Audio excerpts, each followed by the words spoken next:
감사합니다. 오늘은 2018년도 첫 주일입니다. 우리가 새해를 맞이해서 우리 주노하는 교회가 나갈 방향, 함께 나눠보도록 하겠습니다. 2018년 새해 우리 주노하는 교회 표어는 내가 어찌하여 여기 있느냐입니다. 우리 같이 한번 외쳐볼까요? 시작. 내가 어찌하여 여기 있느냐. 내가 어찌하여 여기 있느냐. 사실 이 말씀은 하나님께서 엘리야에게 하신 말씀이에요. 약간 책망의 말씀이 있습니다. 내가 지금 내 일을 하지 않고 왜 여기 있느냐라는 말씀이세요. 그러나 하나님의 여러분 책망 속에는 무엇도 있다? 위로가 있다는 걸 아셔야 됩니다. 하나님의 그 책망의 말씀이지만 그 속에는 위로가 담겨 있습니다. 그래서 제가 이 말씀을 택한 이유가 바로 그것입니다. 우리가 주노하는 교회가 몇 년 동안 바른 하나님의 말씀을 가지고 수없이 우리를 쳤겠습니다. 책망을 받았습니다. 그리고 올해는 2018년도에는 말씀 통해서 위로받는 해가 됐으면 좋겠습니다. 하나님의 말씀은 단지 책망만 있는 게 아니라 그 책망 속에 위로가 있음을 여러분 아시기 바랍니다. 그래서 2018년도에는 이 말씀을 통해서 위로받는 한 해 되길 원해서 내가 어찌 여기 있느냐라는 말씀을 한번 잡아봤습니다. 오늘 말씀의 배경을 한번 같이 알아보도록 하겠습니다. 사실 오늘 본문의 배경은 바로 북이스라엘, 유대가 이스라엘이 남과 북으로 나눠집니다. 다윗의 아들 솔로몬 이때까지는 남북이 통일되어 있었지만 나중에 솔로몬의 아들 때 와서 드디어 두 나라로 르호보암 때에 가서 나라로 북이스라엘과 남유대로 나눠지게 돼요. 근데 북이스라엘은 두 번의 쿠데타가 더 일어납니다. 그리고 정권을 잡은 사람이 누구냐면 바로 아합의 아버지인 오므리였어요. 오므리라는 사람은 원래 군대 장관이었습니다. 군대 장관으로 있을 때 지금으로 치면 군 참모총장이죠. 군 참모총장이었는데 그 당시에 장관이었던 내무부 장관이었던 시므리라는 사람이 왕을 죽이고 쿠데타를 일으켜버린 거예요. 그리고 왕이 돼버린 거예요. 자기가 왕이라고 선포해버린 거예요. 그래서 그렇게 시므리라는 사람이 쿠데타를 일으키자 이 오므리가 군대를 이끌고 가서 그 사람을 6일 만에 죽여버리고 자기가 왕이 돼요. 그렇게 해서 쉽게 얘기하면 비록 쿠데타한 세력을 제압하고 왕이 됐지만 역시 그것도 쿠데타죠. 그죠? 원래 왕조가 아니란 말입니다. 그것도 다윗의 혈통으로 나온 왕도 아니고. 그러니까 결국 그 정권은 어떤 정권이에요? 불안한 정국이에요. 쿠데타를 일으킨, 여러분 쿠데타를 일으킨 정권은 굉장히 불안합니다. 왜요? 아니 저 사람도 나랑 똑같이 장군 하던 사람이 왕이 됐어요. 그럼 또 다른 장군이 나라고 장군 못해? 나라고 왕 못해? 그죠? 그런 생각을 한단 말입니다. 태어날 때부터 걔가 왕으로 태어났으면 할 말이 없잖아요. 쟤는 왕으로 태어났고 나는 어차피 장군의 아들로 태어났으니까. 근데 똑같이 장군하던 애가 갑자기 쟤는 왕이 됐단 말이에요. 그래서 쿠데타한 왕조는 불안할 수밖에 없어요. 전국이. 늘 누가 또 자기를 죽이고 왕이 될까 전전 긍긍할 수밖에 없다고. 아무튼 오므리가 그렇게 왕이 돼요. 그래서 12년을 다스리다가 죽고 그 아들 아합이 이제 왕이 된 거예요. 그러니까 아합이 왕이 됐지만 역시 아버지가 쿠데타로 일으킨 정권이었기 때문에 불안했습니다. 그래서 그 정권의 안정을 위해서 택한 방법이 뭐였냐면 바로 북이스라엘의 그 바닷가 쪽에 있던 시돈이라는 도시 국가가 있었어요. 강력한 작은 나라였지만 굉장히 군사력이 셌어요. 이 시돈이라는 나라와 전략 결혼을 합니다. 시돈의 왕의 딸 이사벨과 아합이 정략 결혼을 해요. 그래서 전국을 안정시킵니다. 왜냐하면 이 북이스라엘의 강력한 후원 세력을 얻게 된 거예요. 근데 문제는 이세벨이 시집을 오면서 시돈에서 자기가 섬기던 우상들을 그대로 가져왔다는 거예요. 바알과 아세라를. 가져왔을 뿐 아니라 이 아합은 어쨌든 이세벨 시돈 세력에게 약간 신세를 져야 되는 입장이니까 그가 원하는 대로 다 해줘요. 이세벨이 원하는 대로. 그래서 어느 정도까지 해주냐면 이제 바알과 아세라를 공식적으로 북이스라엘에 세우게 해줍니다. 공식적으로. 그러니까 그러니까 쉽게 얘기하면 아합은 자기의 정국을 안정시키기 위해서 한마디로 우상 숭배를 택해버린 거예요. 우상 숭배를 해서라도 자기의 정권을 안정시키고 싶었던 거예요. 그게 인간의 탐욕이죠.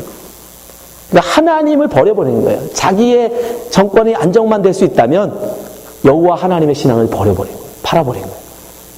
그래서 이세벨이 본격적으로 바알과 아세라를 북이스라엘에 전파하기 시작합니다. 이제 공식적으로. 그래서 바알과 아세라의 제사장들이 이제는 공무원이 돼요. 어떻게 할 수 있느냐? 열왕기상 18장 19절 보세요. 그런즉 보내어 온 이스라엘과 이세벨의 상에서 먹는 바알의 선지자 450인과 아세라의 선지자 400인을 갈멜산으로 모아 내게로 나오게 하소서. 무슨 뜻이에요? 이세벨의 상에서, 왕비입니다. 왕비의 상에 지금 바알의 선지자들과 아세라의 선지자들이 함께 밥을 먹고 있다는 얘기예요. 그러니까 바알과 이 바알의 선지자들과 아세라의 선지자들이 이미 왕국에, 이 아합과 이세벨의 왕국에서 후원하고 있다는 것을 우리가 알 수 있어요. 그러니까 그들은 공무원인 거예요. 나라에서 목봉을 주는 거예요. 먹을 걸. 그럼 반대로 여호와의 종들은 어떻게 됐을까요? 탄압당하기 시작합니다. 다 죽어요. 여호와의 종들은 죽임을 당하기 시작합니다. 그리고 이제 심지어 더 북이스라엘은 공식적으로 여호와를 이름을 꺼낼 수 없게 만들어요. 북이스라엘에서는 더 이상 이제는 바알과 아세라만 이야기해야지 여호와의 이름을 꺼내면 안 돼. 여호와의 이름을 꺼내는 선지자들을 다 잡아 죽이니까. 그러자 하나님께서 그들에게 북이스라엘에 벌을 내리십니다. 그것이 뭐예요? 기근이에요. 기근. 비를 내리지 않으시는 거예요. 자, 열왕기상 17장 1절.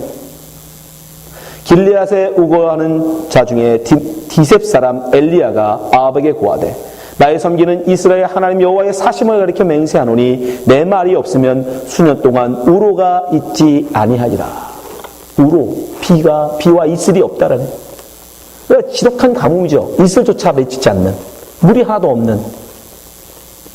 보통 하나님이 이런 벌을 내리시면 선지자를 통해서 이런 메시지를 주고 정말 그 말한 대로 정말 비가 오지 않는 가뭄이 시작되면 정상적인 왕이라면, 하나님을 그래도 알았던 왕이라면 어떻게 해줬습니까? 하나님 앞에 회개하겠죠. 그죠? 아, 내가 죄를 지어서 하나님이 우리로 이런 벌을 주시는구나. 근데 그들은 회개하지 않습니다. 오히려 그 말을 선포한 엘리야를 잡아 죽이려고. 그래서 엘리야가 할 수 없이 망명을 합니다. 시드온 사르밧으로 도망을 가요. 그리고 과부의 집에 숨어 삽니다. 3년 반 동안. 그렇게 3년 반을 숨어 살다가 결국 하나님께서 다시 엘리야를 아합에 세웁니다. 그때 우리가 그 유명한 바로 이 엘리야가 바알의 선지자들과 대결을 신청해요. 누가 진짜 하나님인지 대결해보자. 누가 참신인지 한번 대결해보자. 갈멜산의 정상에 제단을 쌓고 거기에 번제물을 올리고 어떤 신이 불을 내려 그것을 태우는지 한번 대결해보자. 그래서 바알의 선지자 450명이 옵니다. 여호와의 종은 오직 엘리야만 나갑니다. 1대 450대의 대결이 시작됩니다. 먼저 바알의 선지자들이 시작합니다. 제단에 제물을 올리고 그들이 날이 새도록 열심히 자기들을 자해하면서 기도하고 간구했지만 바알이 응답하지 않죠. 당연하죠. 바알은 그걸 응답할 수 있는 신이 아니니까. 그래서 나중에 결국 엘리야가 나섭니다. 열왕기상 18장 37절. 여호와여 내게 응답하소서, 내게 응답하소서. 이 백성으로 주 여호와는 하나님이신 것과 주는 저희의 마음을 돌이키게 하시는 것을 알게 하옵소서 하며 이에 여호와의 불이 내려서 번제물과 나무와 돌과 흙 태우고 또 도랑에 물을 핥는지라. 모든 백성이 보고 엎드려 말하되 여호와 그는 하나님이시로다. 여호와 그는 하나님이시로다 하니 엘리야가 저희에게 이르되 바알의 선지자를 잡되 하나도 도망하지 못하게 하라 하며 곧 잡은지라. 엘리야가 저희를 기손신으로 데려다가 거기서 죽이니라. 450대 1을 싸우면서 이긴 거예요. 하나님께서 불을 내려 응답하신 겁니다. 뿐만 아닙니다. 3년 반 동안 오지 않던 비가 엘리야가 열심히 하나님 앞에 기도했더니 간구했더니 드디어 비를 내리기 시작합니다. 열왕기상 18장 45절. 조금 후에 구름과 바람이 일어나서 하늘이 캄캄하여지며 큰 비가 내리는지라. 아합이 마차를 타고 이스라엘로 가니 여호와의 능력이 엘리야에게 임함에 저가 허리를 동이고 이스라엘로 들어가는 곳까지 아합 앞에서 달려갔더라. 성령의 충만함 가운데 이제 비까지 내리는 그 기적을 그들에게 보입니다. 자, 이쯤 되면 어떤 결과가 나와야 됩니까? 그 완악했던 아합 왕이 회개하고, 내가 하나님을 제대로 몰랐구나. 그렇게 불로응답하시는 하나님을, 그 살아계신 하나님을 내가 몰라봤구나. 하나님, 제가 잘못했습니다. 그리고 북이스라엘의 평화가 왔더라라고 끝나야 되죠. 분명히 엘리야도 그걸 기대했을 거예요. 이 정도 했으면, 이 정도 보여줬으면 아무리 완악한 왕이라도 하나님을 믿겠지. 하나님을 알겠지. 근데 반전이라. 오히려 이세벨은 그 소식을 듣고 더 일을 갑니다. 내가 너 오늘 안에 안 죽이면 내가 벌 위에 벌을 받겠다. 열왕기상 19장 1절입니다.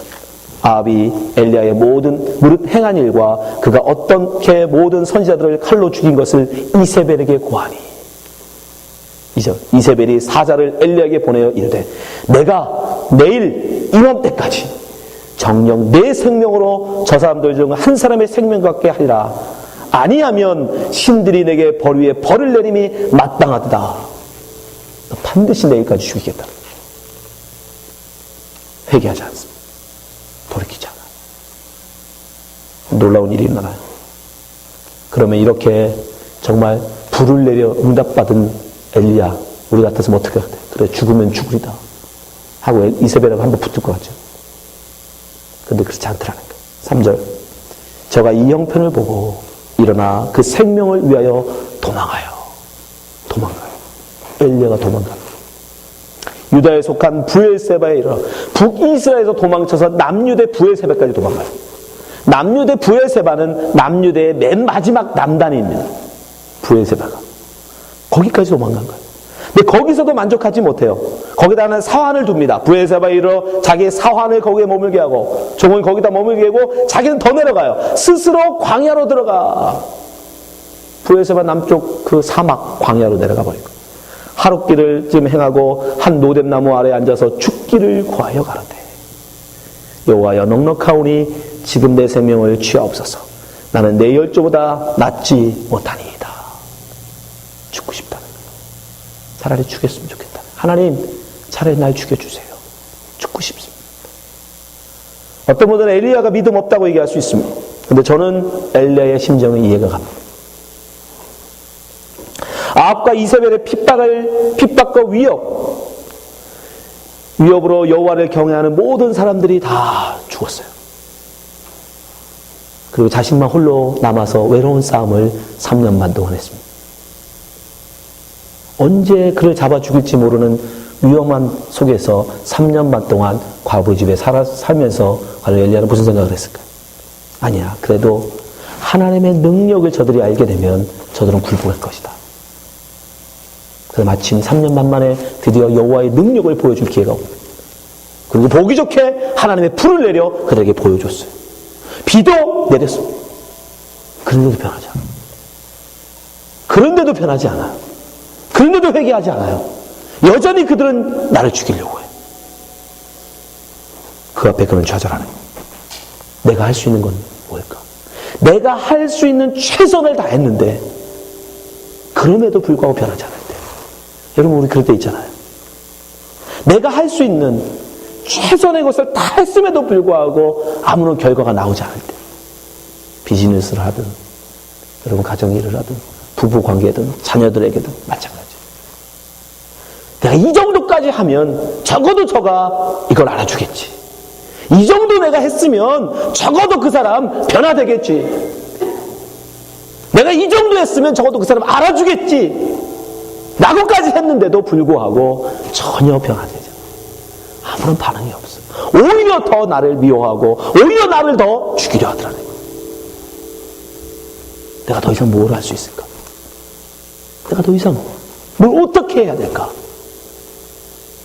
그 외로움, 그 절망감, 그 자괴감 때문에 저는 바로 엘리야가 죽기를 구했다고 봐요.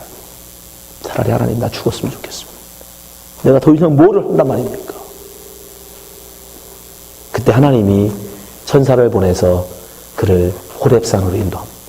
호렙산. 모세가 율법을 받았던 산. 출애굽할 때 모세가 산에 올라가서 율법을 받던 그 호렙산에 이 엘리야를 이끌어 오십니다. 그리고 물으시는 거예요. 9절 말씀.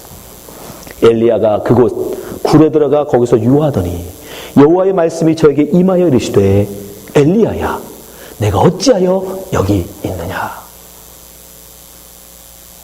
엘리야야 내가 어찌하여 여기 있느냐. 영어로 보면 뭐라고 나와요? What are you doing here, 엘리야? What are you doing here? 너 여기서 뭐하니? 여긴 네 사명지가 아니잖아. 네가 있어야 할 곳은 북이스라엘이잖아. 근데 너 여기서 지금 뭐하고 있니? 왜 내가 너에게 맡겨준 사명을 감당하지 아니하고 그 사명을 뒤로하고 그 사명을 내버리고 지금 너 여기서 뭐하고 있느냐. 하나님 보시는 거예요. 그때 엘리야가 토로합니다. 10절 저와 대답하되 내가 만군의 하나님 여호와를 위하여 열심히 특심하고 내가 할 만큼 정말 다했습니다. 내가 할 수 있는 최선을 다해서 하나님을 섬겼습니다. 이는 이스라엘 자손이 주의 언약을 버리고 그런데 북이스라엘 사람들이 오히려 하나님의 언약을 버려요. 그리고 주의 단을 헐며 칼로 주의 선지자들을 죽였으며 오직 나만 남았습니다. 제가 해보려고 정말 열심을 다했는데 하나님 나만 남았어요. 다 죽고 이제 혼자 남았습니다. 더 이상 제가 뭘 어떻게 하겠습니까? 그때 하나님 어떻게 하세요? 그에게 말씀하십니다. 너는 내 앞에 서라. 내 앞에 서라. 19장 11절 보세요. 여호와께서 가라사대 너는 나가서 여호와 앞에서 산에 섰으라. 여호와의 산에 서라. 그리고 하나님이 당신을 보여주십니다. 여호와께서 지나가시는데 여호와 앞에 크고 강한 바람이 산을 가르고 바위를 부수나 바람 가운데 여호와께서 계시지 아니하며 바람 위에 지진이 있으나 지진 가운데도 여호와께서 계시지 아니하며 또 지진 위에 불이 있으나 불 가운데도 여호와께서 계시지 아니하더니 불 후에 세미한 소리가 있는지라. 하나님의 세미한 음성으로 대답하시고 그 마음속에 세미한 음성을 그에게 들려주세요. 그게 뭐예요? 13절. 엘리야가 듣고 겉옷을 얼굴을 가리우고 나가 굴옥의 섬에 소리가 있어 저에게 임하여 가라사대 엘리야야 내가 어찌하여 여기 있느냐. 똑같은 말씀. 왜 내 사명 감당하지 아니하고 너 여기 있느냐. 네 사명을 다하라. 그리고 말씀이 이어집니다. 새로운 사명을 그에게 주세요. 예후를 세워라. 엘리사를 세워라. 그리고 이 위로의 말씀을 하세요. 18절. 같이 읽읍시다. 18절 시작. 그러나 내가 이스라엘 가운데 7,000인을 남기리니 다 무릎을 바알에게 꿇지 아니하고 다 그 입을 바알에게 맞추지 아니한 자니라. 너 혼자라고? 아니야.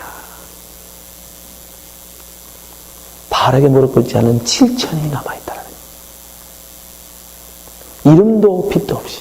여러분 오히려 엘리야는 유명한 선지자입니다. 모든 사람이 그는 그 하나님의 선지자인 걸 다 알아요. 근데 이 7,000명은요 몰라요. 이름도 빛도 없이. 당신의 하나님의 사명을 감당하는 자들이 지금 북이스라엘에 있는데 너는 지금 여기서 뭘 하냐. 여러분 결코 여러분 혼자가 아닙니다. 우리가 신앙생활을 할 때 외로울 수 있어요. 힘들 수 있어요. 정말 이 길이 가는 것이 맞는 것인가? 하나님의 복음만을 위해서 가는 것이 이 길이 맞는 것인가? 외로울 수 있습니다. 예수를 위해서 내 것을 손해보고 죽기까지 당신의 말씀을 쫓는 것이 세상으로 된 바보 같은 짓이고 미련한 짓일 수 있어요. 여러분 힘들 수 있어요. 근데 여러분 포기하지 마시기 바랍니다. 그 길을 걸어가는 자가 여러분만 있는 게 아니라는 거예요. 이름도 빛도 없이 당신의 사명을 온전히 감당하는 자가 하나님이 7,000인을 남겨두셨다고 말씀합니다. 이 시대도 마찬가지입니다. 나만 있는 것 같고 나 혼자 괴로운 것 같고 나만 이렇게 신앙생활하는 것 같고 우리 가정만 이렇게 어려운 것 같지만 아닙니다. 7천인이 남아있다는 것. 당신이 내게 맡겨준 하나님의 사명을 묵묵히 이름도 빛도 없이 묵묵히 우벅우벅 걸어가는 하나님의 종들이 7천이나 더 있다는 사실을 여러분 기억하시기 바랍니다. 여러분 결코 혼자가 아니에요. 주노교회에 여러분이 모여있는 여러분 결코 혼자가 아닙니다. 그 외로움, 그 괴로움 다른 데 가서 여러분 위로받을 수 없습니다. 외롭고 지칠 때, 힘들 때 우리는 말씀 속에서 위로를 얻어야 됩니다. 다른 데 가서 여러분 기웃거리지 마세요. 술 여러분 먹지 마세요. 다른 사람들과 어울리면서 여러분 풀려가지 마십시오. 말씀 속에서 위로를 얻으셔야 돼요. 말씀. 세미한 음성으로 이게 말씀해 주시는 하나님의 말씀 속에서 여러분 위로를 얻으시기 바랍니다. 바울 사도가 우리에게 말씀하죠. 로마서 15장 4절. 무엇이든지 전에 기록한 바는 우리의 교훈을 위하여 기록된 것이니 우리로 하여금 인내로 또는 성경의 안위로 소망을 가지게 합니다. 성경의 안위. 성경을 통한 위로. 이 성경의 안위를 얻으셔야 돼요. 그럴 때 우리가 참된 위로를 얻을 수 있습니다. 여러분, 하나님은 결국 우리를 책망하기를 원하시는 게 아니에요. 하나님은 위로의 하나님이십니다. 우리를 위로하기 원하세요. 고린도후서 1장 3절. 찬송하리다. 그는 우리 주 예수 그리스도의 하나님이시요 자비의 아버지시요 모든 위로의 하나님이신. 하나님은 위로의 하나님이세요. 4절. 우리의 모든 환난 중에서 우리를 위로하사 우리로 하여금 하나님께 받는 위로로서 모든 환난 중에 있는 자들을 능히 위롭게 하시는 이시로다. 근데 그 하나님이, 위로의 하나님이 왜 우리를 책망하세요? 왜 우리를 어려움 가운데 두십니까? 그 어려움을 이기고 그 어려움 속에서 위로하시는 하나님을 다른 사람에게 전하라고. 그래서 여러분에게 그 어려움이 있는 거예요. 그 여러분들은 먼저 그 어려움 속에서 다른 것에서 위로를 받는 게 아니라 하나님 통해 말씀을 통해서 위로를 먼저 경험하셔야 됩니다. 그것이 우리에게 주어진 사명이에요. 먼저 된 자, 우리에게 주어진 의무입니다. 그 위로를 얻지 못하면 우리는 절망과 좌절 속에 있을 수밖에 없어요. 그래서 2018년 새해는 여러분 성경을 읽자고 말씀드리는 거예요. 반드시 여러분 성경을 읽으셔야 합니다. 성경 속에 말씀하시는 성경의 안위를 얻으셔야 돼요. 그 위로가 있어야 그 위로를 가지고 또 다른 나와 같은 고민하고 괴로워하는 사람들에게 찾아가서 우리 위로할 수 있는 겁니다. 우리 2018년 새해 이 성경 속에 있는 성경의 안위를 얻으시는 한 해가 됐으면 좋겠습니다. 여러분 말씀 속에서 위로를 얻었으면 좋겠습니다.